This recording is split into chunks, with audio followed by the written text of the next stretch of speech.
आज हम ऐसे समय से गुजर रहे हैं जो विश्व के इतिहास में बहुत विलक्षण समय है।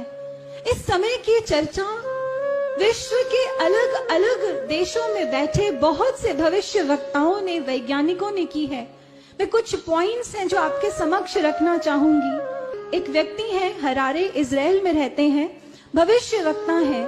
उन्होंने अपने वक्तव्य में ये कहा कि भारत में एक संत का जन्म हो चुका है जिसने 1970 में एक आध्यात्मिक क्रांति का आगाज किया है और अब वो पूरे विश्व को बदलने जा रहा है। इजिप्ट के एक तांत्रिक हैं जिनका नाम बावेरी है। उन्होंने भी कुछ ऐसा ही कहा कि भारत में एक ऐसे संत का जन्म हुआ जो 1970 के दशक में अवतार के रूप में लोगों के बीच में जाना जाने लगा और अब वो विश्व के अंधकार को अंत करने वाला है। जॉर्ज बाबरी एक स्कॉलर है वेस्ट के। इन्होंने कहा कि भारत में एक ऐसे संत का जन्म हो चुका है जो अब गोल्डन एरा एस्टैब्लिश करने वाला है, सतयुग का निर्माण करने वाला है।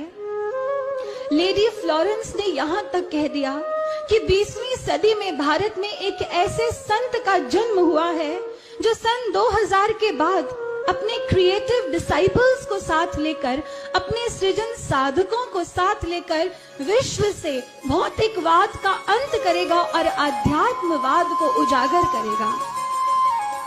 रशिया की बोरिस्का सिल्विगार, जिन्होंने 1940 के करीब एक ऐसी भविष्यवाणी की थी कि लगभग 4 या 5 सालों के बाद अंग्रेज भारत को छोड़कर चले जाएंगे, भारत स्वतंत्र होगा।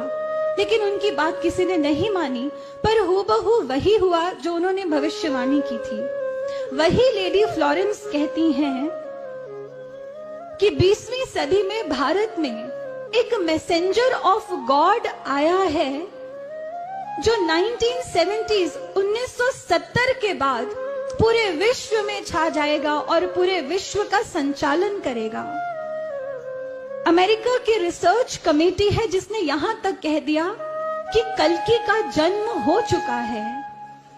भारत के एक संत हैं स्वामी अय्यर, जिन्होंने यहां तक कह दिया कि कल्कि का जन्म भारत में हुआ है और वो सतयुग का निर्माण करने वाला है। और इसके बाद अमेरिका की एक भविष्य वक्ता है लिन, उन्होंने यहां तक कह दिया कि कल्कि नाम का कोई अवतार भारत में जन्म ले चुका है, लेकिन इस समय वो धरती पर नहीं है, पर वो लौट कर वापस आएगा और उसका वापस आना दुनिया देखेगी। ये हमने नहीं कहा। इसलिए भक्तों, ये अब हम सबकी अपनी समझदारी के ऊपर है कि कोई तो ऐसे संत हैं जो भारत का मानचित्र ही विश्व पटल पर बदलने वाले हैं। क्या हम में इतनी सूझ है कि हम उन्हें पहचान कर अपने जीवन को महान बना लें, उनकी इस मुहिम में अपना योगदान दें, इसमें शामिल हो जाएं? क्योंकि अब वो समय दूर नहीं है जब विश्व धरा के आंचल पर एक अजब, एक अद्भुत करिश्मा घटने वाला है जिसे पूरी दुनिया देखेगी और पूरी दुनिया ये गा उठेगी।